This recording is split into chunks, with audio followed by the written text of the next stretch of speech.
Yun. So, ibig sabihin, yung tema niya, patutunayan niya na ang Seventh-day Adventist is the true church founded by Jesus Christ, mali. Siya na mismo gumiba. So, winave ko na yung time kasi wala na. Siya na mismo gumiba sa kanyang tema eh. Anong magagawa natin dyan?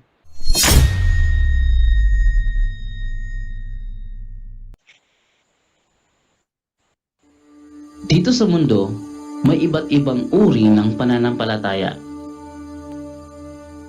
May Kristyanismo, Islam, Hudaismo, at iba pa. Kani-kaniyang paniniwala at kani-kaniyang doktrina. Ngunit, alin kaya sa mga ito ang tama? Handa na ba kayong samahan kami upang mag-imbestiga?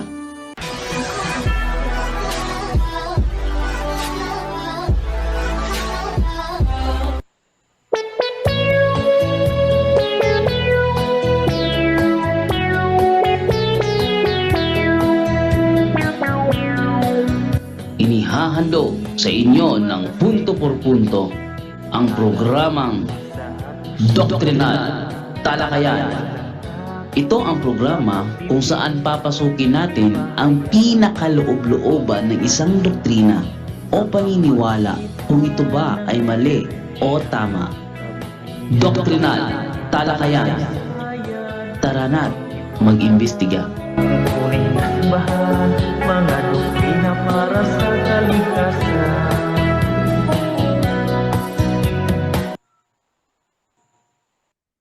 Okay, magandang gabi po sa inyong lahat at ngayong gabi meron po tayong magaganap na doctrinal debate. Supposedly, ang ating doctrinal debate sana is Monday pero napili ng ating katunggali na ganapin ito sa Miyerkules ng gabi. Pero bago muna yan, mag-opening prayer muna tayo sa gabing ito dahil ito po ang aming protocol basta hindi siya Monday night. Okay, so opening prayer po muna tayo sa ngalan ng Ama, ng Anak at ng Espiritu Santo. Amen.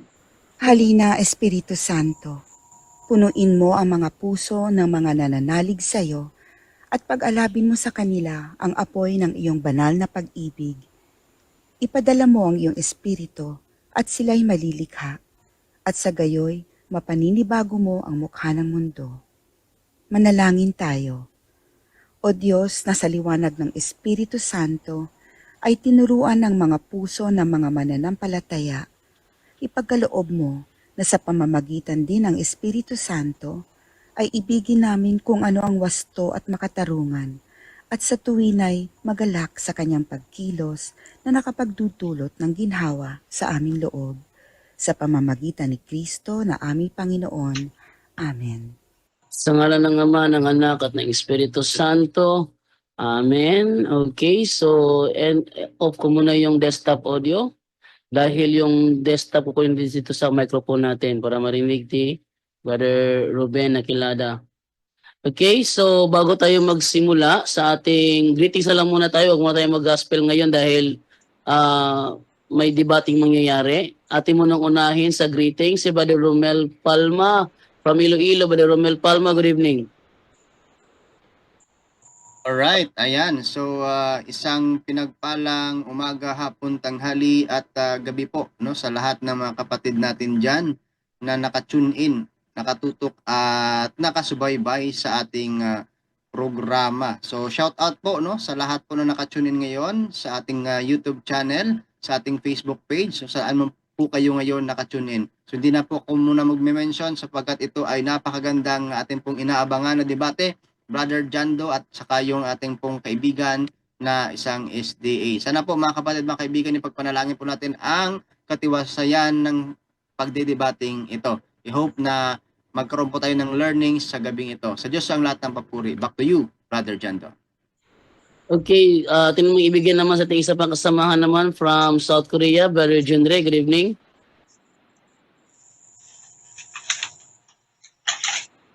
Brother Junre? Wait lang ha, naka-off si Brother Junre pero may maingay sa background. Si Brother Ruben pala. Okay, Brother Junre, good evening. Mukhang hindi available si Brother Junre ngayon para sa greetings. At ibigay kay Brother Angel Santos naman sa kanyang greetings, Brother Angel. Ay, teka. Bro Jando, di ba kay Bro Rasya tayo didebate sa Nandito platform na niya? si Rasha bro, basta bro, ako kalaban talagang punto por punto yan. Hindi mo ko pwede ilabas sa punto por punto lalo na kung gabi.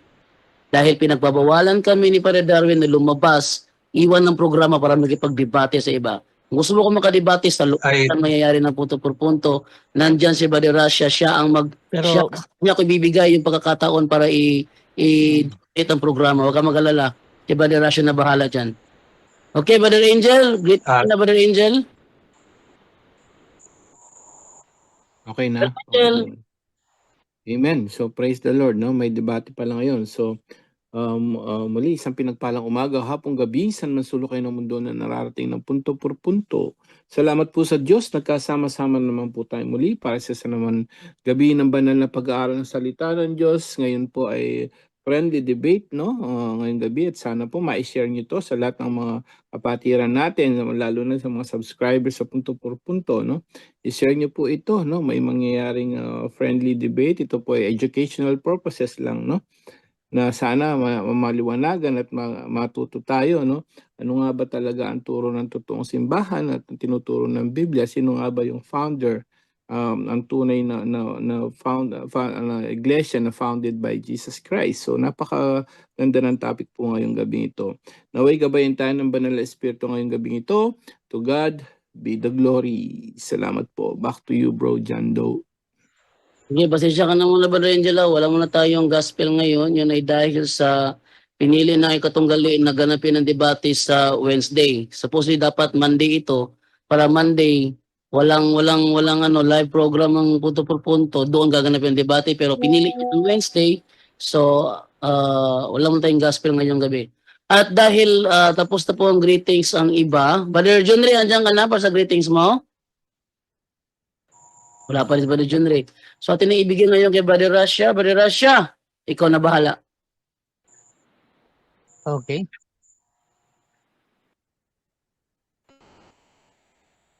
Okay, so hello and welcome sa Russia TV mga kapatid. Kasama natin dito syempre ang punto por punto mga kapatid at iba pang nagla-live ngayon. So meron na naman tayong debate na magaganap ngayon, December 11, 2024 mga kapatid. Alas 8:07 dito sa Pilipinas ng gabi. At ang topic natin ay patutunayan ng ating affirmative na ang Seventh-day Adventist Church ay tatag ni Kristo. So affirmative natin mga kapatid si Ruben Nankilada ng Seventh-day Adventist Church at negative naman si Jando Alabado ng Roman Catholic Church. Explain ko lang mga kapatid ang ating setup ng debate. Ang ating setup ng debate ngayon ay 10 minutes na presentation, 7 minutes sa cross-examination, at 10 minutes sa rebuttal, at 7 minutes sa second cross. At meron tayong 5 minutes na final conclusion. Mauna si negative, mahuhuli naman si affirmative. Ang rules na gagamitin, syempre yung rules ko to. Russia TV standard rules. Rule number 1, ang lahat ng sagot ay kailangan sagutin ng 20 seconds maximum. Either ito ay close-ended or open-ended question. Kung titigil ang sumasagot ng at least 3 seconds, magsasabi na ang moderator, which is ako, ng next question. Rule number 2 mga kapatid, kung close-ended ang question or categorical, kailangan sumagot doon sa pagpipilian muna bago magpaliwanag ng hindi lalampas ng 20 seconds. So kung merong tanong na tama or mali, o hindi, pula or puti, so pili ka muna bago ka magpaliwanag ng 20 segundo. Rule number 3, kung hindi niya sasagutin ang tanong or wala doon ang sagot niya sa pagpipilian, magkakaroon siya ng pagkakataong magpaliwanag ng 10 segundo. At yan na yung pinakasugot niya sa tanong. So, tumawag na lang na moderator pag gustong gamitin ang 10 segundong karapatan na ito. Rule number 4, sagutin ang tanong na naaayon sa tanong. So, dapat maging responsive tayo, no? So, kung merong tanong na sino, probably we expect na magbibigay kayo ng pangalan or noun. So, ganun po tayo sumagot mga kapatid. Rule number 5, sa first stand, doon lang dapat magtanong sa inilatag na katunggali. At during first cross-examination, kung tinatanggi ng tinatanong na hindi ko pa nilatag yan, and the word is the next question, yan yung titingnan ko at gusto kong matinig, ay automatic next question ko yan. At sa rebuttal, doon na pwedeng itanong ang lahat, inilatag man or hindi inilatag. Rule number 6, ang debater na makakatanggap ng 2 warning sa akin ay may disiplina yan. Rule number 7, bawat senaryo ng objection, isang beses lamang maaring magpaliwanag. Isang objection lang at hindi susundan ng sunod-sunod na objection, at isang clarification lang din every question at no objection during final conclusion. Rule number 8, hindi po pinapahintulutan ang mga ataking naglalarawan sa pisikal na itsura ng ating mga katunggali. Kasama na din doon yung alam natin na pagmumura, mga kapatid. So hindi natin pinapayagan dyan. However, meron akong mga salita na pinapayagan. Gaya ng nagsisinungaling ka o hindi ka nag-aral. So pwede pa yan sa akin, mga kapatid. So tingnan natin mamaya, mga kapatid, yung mga salitang pwede at hindi pwede. Rule number 9, no challenge question. Ito yung mga tanong na kung mabasa ko or paano kung mabasa ko. So hindi ko pinapahintulutan yan kahit pa sumang-ayon yung kabilang panig. Rule number 10, ito lamang ang iiral na patakaran bilang pagsasaayos ng debating ito. By the way, mga kapatid, ang inyong moderator pala, Admin Russia Vista, mga kapatid. And ako po yung admin dito ng Russia TV at admin din ng Debaters Convention at member ng Templar of Truth, mga kapatid. So, sumasang-ayon ba ang ating affirmative sa lahat ng nabanggit? Yes, sumasang-ayon. Okay, at sumasang-ayon din ba ang ating negative? Yes, masangayon.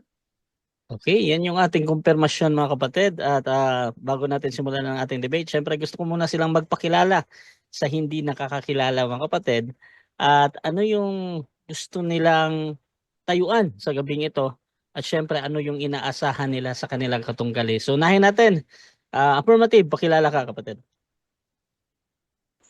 Yes, thank you, Bro Russia. Magandang gabi po sa inyong lahat. Ang inyong lingkod, si Brother Ruben Nankilada ng San Fernando, Pampanga SD Church. Isa po tayong liman at saka diakono. At ako po itatayong affirmative. Patutunayan po natin na ang Seventh-day Adventist Church ay tatag ni Kristo at ito ang tunay na iglesia. At sa gabing ito, mga kapatid, ay dalawa lamang po ang makikitang iglesia maglalaban sa Book of Revelation. Ang iglesia Babylonia at ang iglesia Adventista. At ngayon po ay patutunayan natin na iisa lang sa panahon ngayon ang tunay at yung iba, piki na. At sa awa ng Diyos at sa kanyang biyaya, nawa ang kapayapaan ay mapasa ating lahat. Maraming salamat po. Okay, so that is Brother Ruben Nankilada, mga kapatid. Marami na din debate na na-moderate ko sa kanya, mga kapatid. At talagang isa itong magaling na defensor ng Seventh-day Adventist, mga kapatid. At syempre, dito tayo sa tututol naman. Pakilala ka, kapatid. Okay, magandang gabi po sa inyong lahat. Ako po si John Do Alabado, sa mga hindi po nakakilala. Former evangelist at debater ng Seventh-day Adventist Ozamis Chapter. Ngayon po ay nasa Katoliko na siyang lagi nangunguna sa programang Punto por Punto. Narira siya? Okay, Brother John Do, mga kapatid. At yun nga, siya ay dating Seventh-day Adventist. At isa sa mga main host dito sa Punto por Punto, mga kapatid. At yun, simulan na natin ang ating debate. Gusto ko lang i-shoutout lahat ng mga nasa live ngayon. Alam ko maraming nagla-live ngayon. Ang kakilala ko lang dito na for sure nagla-live si Brother John Ray. Ayan. At shoutout sa inyo kung nandyan. Si Brother Wendell din, alam ko nagla-live din sila. So shoutout sa lahat. I-share nyo yung live streaming na ito kung saan man kayo, mga kapatid. At pwede kayong mag-tag ng mga friends kung gusto nyo yung mga ganitong content. Ganitong pag-uusap, mga kapatid.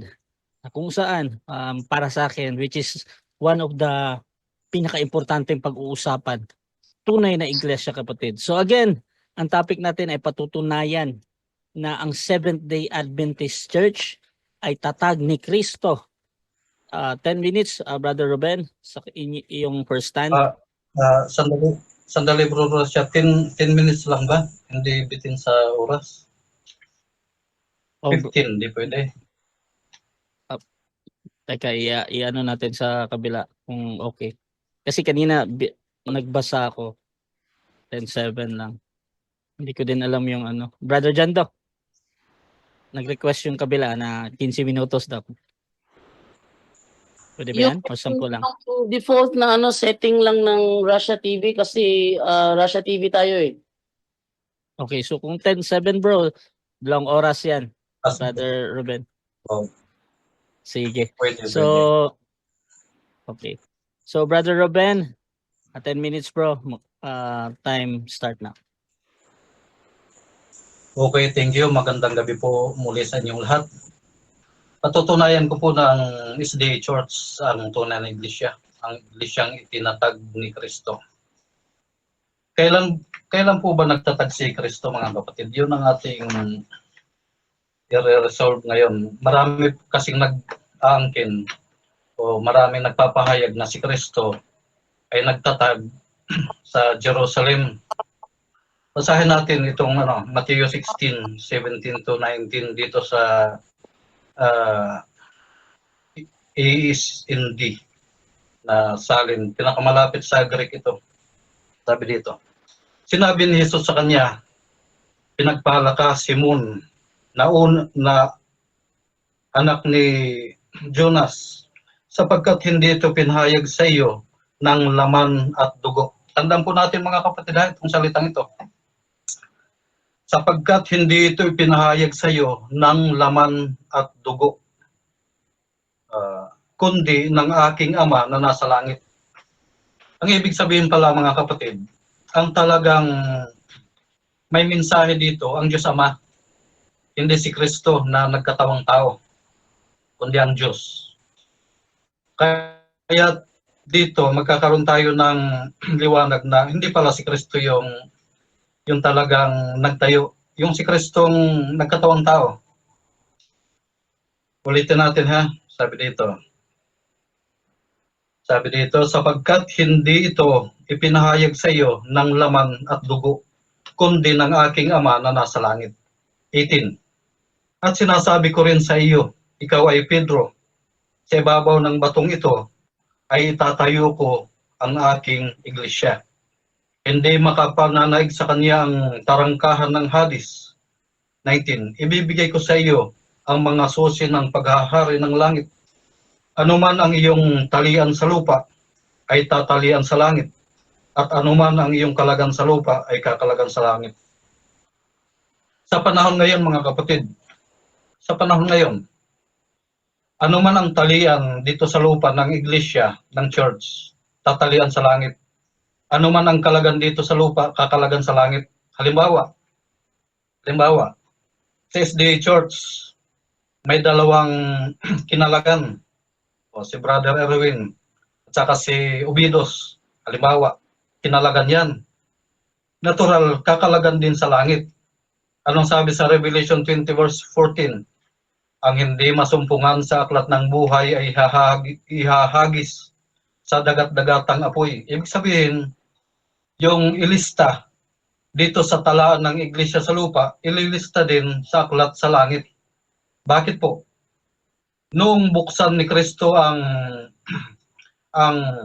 santuaryo sa langit, nung i-activate niya ang bahay-sambahan sa langit, ay na-activate din ang bahay-sambahan dito sa lupa. Yung sinisimbolahan, yung type at yung antitype.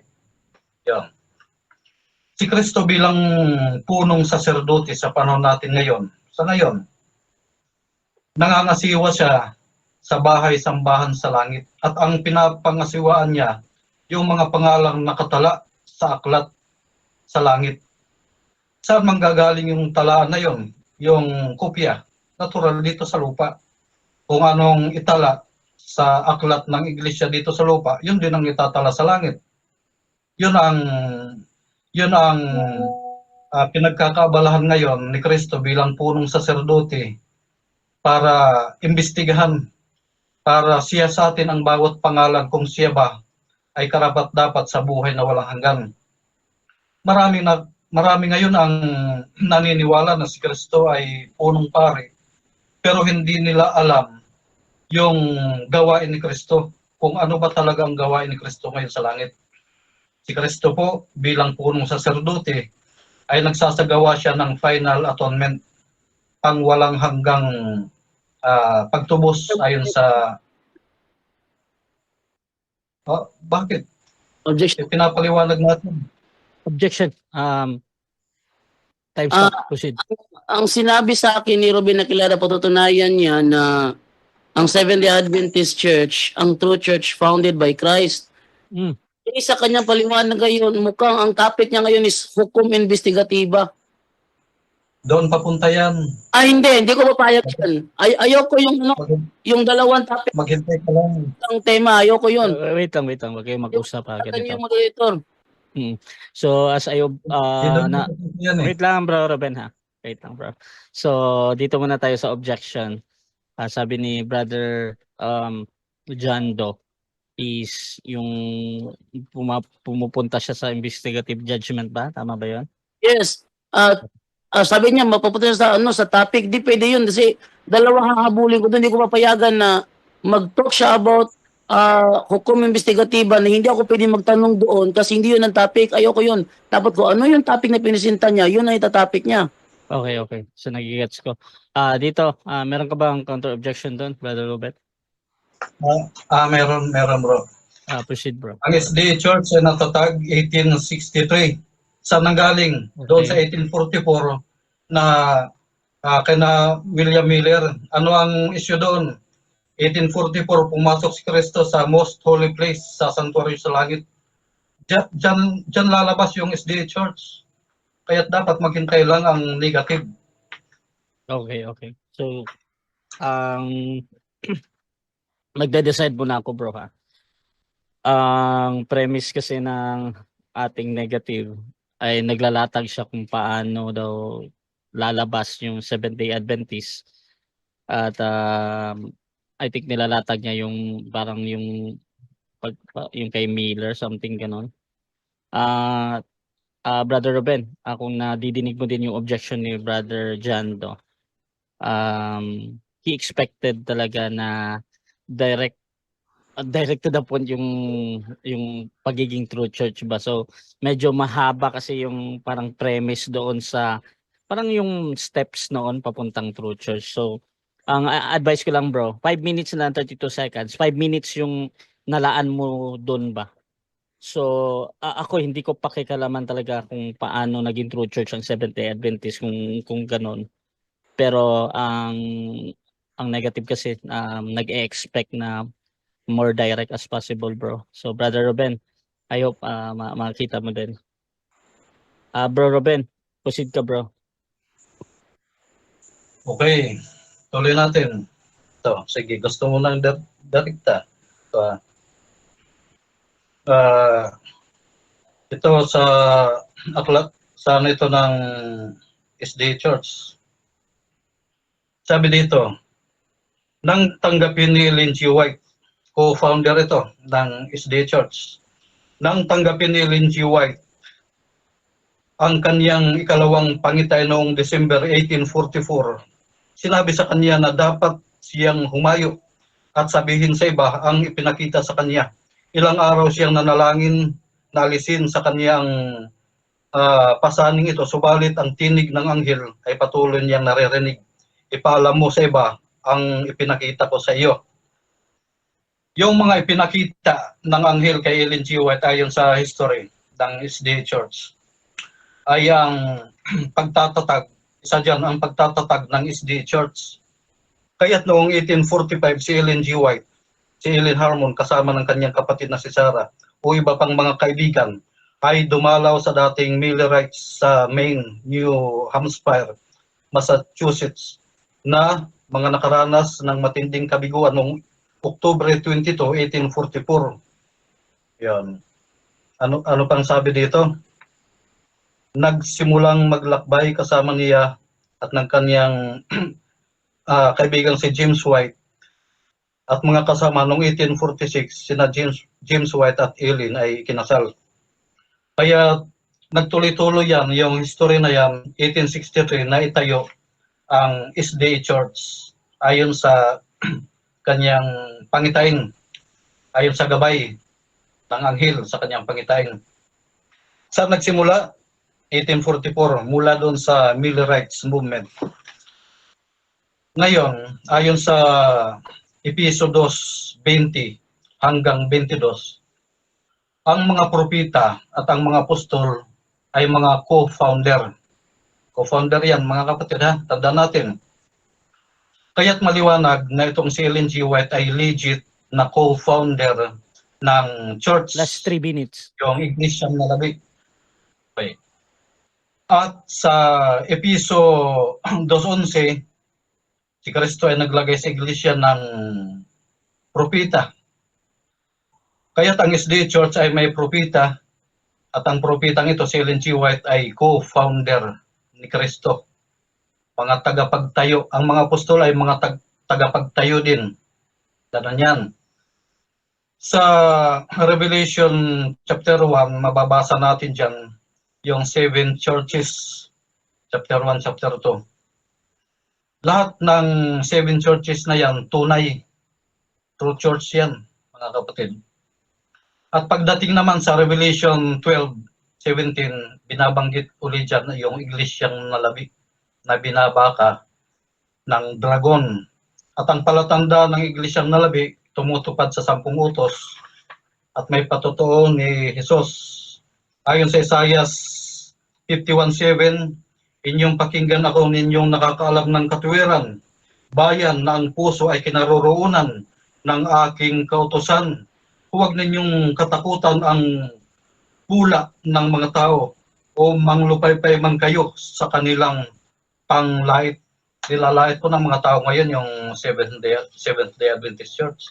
Tatag daw ng babae, natatag sa Amerika. Natural na sa historian. Yung prophetic history ng Millerites, nakatalayan sa Revelation 10, yung pagkabigo, nakatalayan. Kaya't ang Seventh Day Adventist Church ay ito yung iglesyang hinulaan na matatatag. Kaya't natatag, nahulaan ito sa Revelation. At sa Revelation, dalawa lang ang iglesyang naglalaban dyan. Yung ibang iglesia, mga Last 1 minute. protestante, mga salimpusa lang yan, under yan ng Katoliko. Dalawa lang, SDA Church at Catholic Church. Babylonia at ang tunay na iglesia. Yan lang ang iglesia sa Revelation na naglalaban. Kaya't maliwanag ng iglesia Adventista o naghihintay sa pagdating ni Kristo, tatag ni Kristo, nanghahawakan sa kautusan ng Diyos. So, ang iglesyang ayaw sa kautusan ng Diyos, hindi yan tatag ni Kristo. Maliwanag yan. So, sinong may tatag? Yung dragon. Natural yan. Si Satanas sa nagtayo ng reliyon doon sa Roma. Naroon yung kanyang trono sa Roma ayon sa Revelation 2:9 kung hindi ako nagkakamali. Kaya't maliwanag mga kapatid. Hindi lang tayo nabigyan ng naputol yung natin kanina, yung eschatology natin kanina. Tuloy-tuloy yan, nasa sa prophetic timeline yan eh. Mula sa pagpasok ni Kristo sa most holy place sa kabanal-banalang dako, na-activate yung time. Yung inaanenuhan ng iglesia sa langit. Time na bro. At iglesia dito sa lupa. Thank you. Okay, so dyan nagtatapos mga kapatid ang unang pahayag ng ating affirmative. Brother Ruben Nankilada ng Seventh-day Adventist. At dako tayo sa 7 minutes ng unang pagtatanong ni Brother Jando ng Roman Catholic Church. Your time start now, bro. Okay, unang tanong. Inamin mo ngayon lang, narinig ko, 1863 na itayo ang SDA Church. Tama ba yon? Yes, tama. Ayon sa history. Nung itinayo siya noong 1863, saan siya itinayo? Una sa Battle Creek, sa Amerika. Battle Creek, Michigan, USA. Okay. Kailan nagpunta si Kristo sa Battle Creek, Michigan, USA para itatagang SDA? 10 minutes, Bro Russia. 10 seconds, proceed. 10 seconds. Si Kristo, Walang- di na kailangan pumunta sa Amerika dahil yung mga propeta at apostol, co-founder yan, ipinamahala na yan ni Kristo. Hindi na kailangan siya mismo yung magtayo. Propeta si Ellen G. Next White, question, natural, 10 seconds. co-founder Next yun. question, 10 seconds. Inamin mo hindi nakapunta sa Battle Creek, Michigan, USA si Kristo? Yes or no? Yes, dahil nasa langit siya. Abala siya sa kanyang pangangasiwa ngayon sa sa most holy place. Okay? Wait lang. Wave ko na yung time, Brother Moderator. Okay, so dyan nagtatapos mga kapatid ang unang pagtatanong ng ating negative. Okay, thank you sa iyo, Brother Rasha. At based po sa pinahayag po ni Ruben Aquilada, wala na akong kailangan pang anuhin sa kanya kasi siya na mismo ang gumiba sa kanyang paksa. No, kasi siya na mismo ang nagsabi na 1863 na itayo ang SDA Church. Siya na mismo nagsabi niyan. At ito'y tinayo sa Battle Creek, Michigan, USA. At never nagpunta si Jesus Christ sa Battle Creek, Michigan, USA. Yon. So, ibig sabihin, yung tema niya, patutunayan niya na ang Seventh-day Adventist is the true church founded by Jesus Christ, mali. Siya na mismo gumiba. So, winave ko na yung time kasi wala na. Siya na mismo gumiba sa kanyang tema. Anong magagawa natin dyan? So, ako na lang, magtinig naman ako ngayon ng aking negative stand. Actually, hindi na kailangan na tindigan ko pa ito kasi panalo na ako. Panalo na ako eh. Inamin na niya, wala na, no? So, kung ano may tanong niya sa akin mamaya, ang tawag na lang sa akin doon, bulaklak na lang sa akin yon. Bulaklak na lang kasi inamin na niya eh. Okay. Ito tayo ngayon sa history ng Seventh-day Adventist Church. Ang kukunin kong reference dito is yung Wikipedia. Sabi dito, the Seventh-day Adventist Church is the largest of several Adventist groups which arose from the Millerite movement of the 1840s in upstate New York. So sila ay nagsilabasan lang sa Millerites. Inaamin naman niya ng kanilang Alpha and Omega. They see themselves, Seventh-day Adventists, they see themselves as the continuators of the Millerite heritage. So inaamin nila. Sila ay continuators of the Millerite heritage. So talagang sila ay lumabas galing kay William Miller. Hindi naman tinatanggi yan ng ating mga kaibigan sa sa kanilang statement. Actually, kung panunuorin po natin yung binanggit po ng kanilang kasama na si Johnson Amica, inaman naman niya, before 1863, wala pang Seventh-day Adventist Church. Narito, panoorin natin. Bago yung 1863, meron ng Adventist. Adventist. Pero walang Seventh-day Adventist. Kaya maganda na nalilinaw rin yan. Kasi sa history, ang grupo ni William Miller, Pastor, ay tinawag na Adventist. Advent movement. Kaya ang akala naman ng iba, porket merong Advent, Seventh-day Adventist na. So hindi po. Ang Seventh-day Adventist ay noong 1863. Yun. So inaamin ng kanyang kasamahan mismo na ang Seventh-day Adventist wala pa before 1863. Wala pa.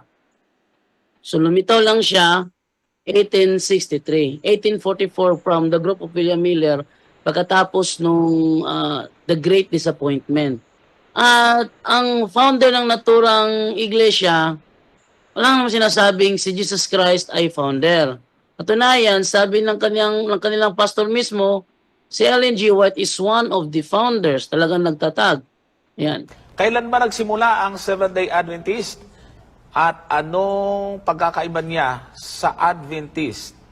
Si Ellen White po ay isa po siya, one of the founders. Ayan, hindi ho siya lang ang nagtayo nito, kundi siya po ay isa sa tagapagtatag ng samahan pong ito. Kasama po sina James White, at si Joseph Bates at meron pa pong iba, Brother Johnson. Ngayon, Yun.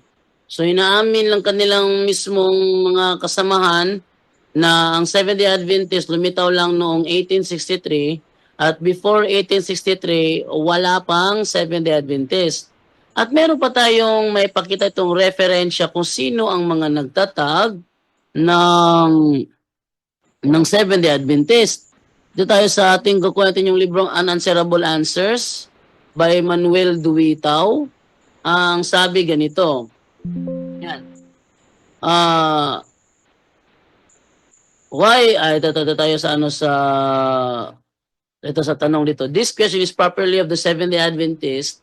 This Christian group was a split from the Millerites or a group founded by William Miller somewhere in 1830.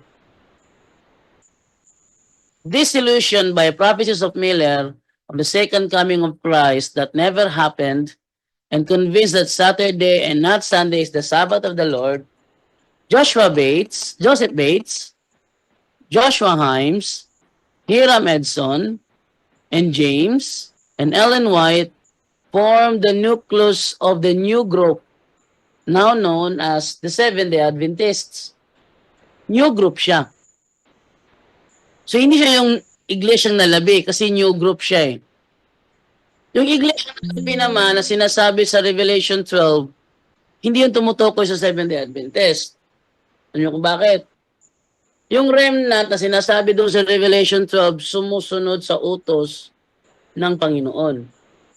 Ang Seventh-day Adventist, araw-araw nilalabag ang Exodo 20:16. Ano sabi sa Santiago 2:10? Kapag nilabag ang isang bahagi ng kautusan, nilalabag mo ang kabuuan.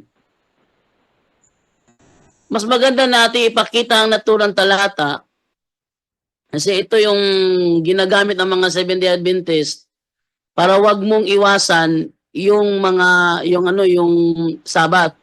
Pero nagagamit ito laban sa kanila.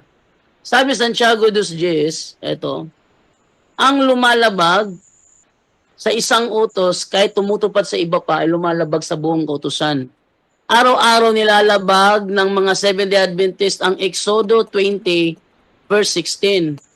Huwag kang sasaksi ng walang katotohanan laban sa iyong kapwa. Lahat ng Seventh-day Adventist, lagi sinasabi, ang Roman Catholic Church was founded by Emperor Constantine. Hanapan mo ng referensya, walang may pakita, puro na lang daldal.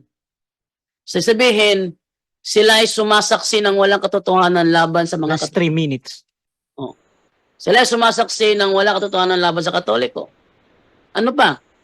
Sinasabi ng mga Seventh-day Adventist na yung 666 sa Revelation 13:18 ay ang Santo Papa.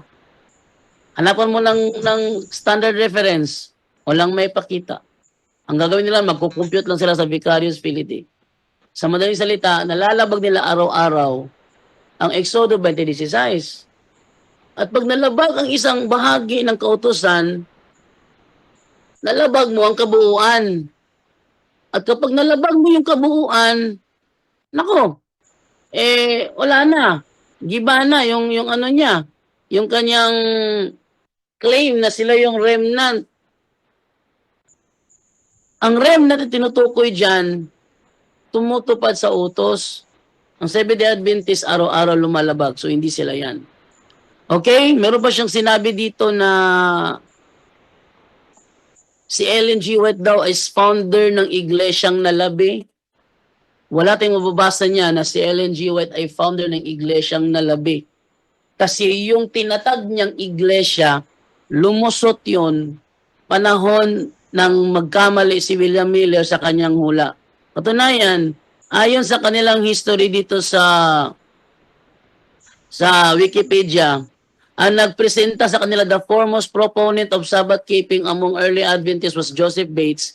Bates was introduced to the Sabbath doctrine through a tract written by Millerite preacher Thomas Preble, who in turn had been influenced by Rachel Oakes Preston, a young Seventh-day Baptist. Sa madaling salita, mas nauna pa ang Seventh-day Baptist sa Seventh-day Adventist Church. Nauna pa sa Sabbath keeping ang Seventh-day Baptist Last 1 minute. bago nag-Sabbath keeping ang Seventh-day Adventist Church. So yung mga ano nila, mga claim niya na tatag daw ni Kristo, wala na kung kailangan pang i-build up pa doon, kasi siya na mismong gumiba. Sabi niya, ang kanilang founder, Ellen G. White, tinatag 1863 sa Battle Creek, Michigan, USA. At never nakapunta si Kristo sa Seventh-day Adventist Church. Okay? So atin ang ibigay ngayon kay Brother Ruben Aquilada para sa kanyang katanungan. Anyone can claim the statement of the Bible because we can do a private interpretation. Kining ako mga kaigsunan nga gipabarog nga usa ka haligi nganong matuod ang simbahan tungod kay gitukod ni Kristo. Dili tungod sa pagkamabasa, dili tungod sa karakter, dili tungod sa ngan, usara ang haligi nga kung gipabarog nganong nahimong tinuod ang simbahan Katoliko, way laing rason tinukod sa atong Ginoong Hesus Kristo. Talakayan to, hindi bara-bara, katotohanan lang walang palusot. Para sa mesa ng usapan, di kami nag-aaway, puro talakayan, hindi banggayan ng patay malisay. Aral hinahimay, parang beats na nire-replay. Truth ang target namin, hindi hypo display. Bawat teksto sinisilip, context yan di pwedeng ipinipilit. Doctrine na solid, hindi fake, hindi boses ng Diyos, di namin gustong i-credit. Doktrina flow, hasal ng pag-iisip, salita ng Diyos, yan ang aming inisip. Uhaw sa turo, kaya kami nagdidip sa talakayan, truth ang pinanghahawakan. Keep it! Doktrina flow, hindi ito laro, pag-unaway tumatagos hanggang buto. Sa bawat linya, puso ang sumisigaw, katotohanan lang, walang bawal, walang bawas raw. May tanong, sige lapag mo, let's go. Di kami takot sa debate na may respeto. Spirito ang guide, parang beat na smooth ang tempo. Pag may liwanag, lahat ng shadow nagme-melo. Hindi kami nagmamarunong nag-aaral lang. Pag may gap sa mind, Diyos ang pumuno niyan. Ang Iglesia ng Diyos mula Espanya papuntang Pilipinas. Dapat malinaw yan. Hindi kompetisyon, hindi kami nagrarime para lang manalo. Puso ang puhunan, hindi bara-bara ang palo. Truth ang goal, yan ang tunay na trono. Doktrina flow, hasal ng pag-iisip, salita ng Diyos, yan ang aming inisip. Uhaw sa turo, kaya kami nagdidip sa talakayan, truth ang pinanghahahakan. Keep it, doktrina flow, hanggang dulo go. Liwanag ang bit-bit, hindi ego. Sa doktrinal na usapang totoo. The pillar and foundation of the truth is the church, and the Catholic Church is the church founded by Jesus Christ. Then, asay inyong pilion.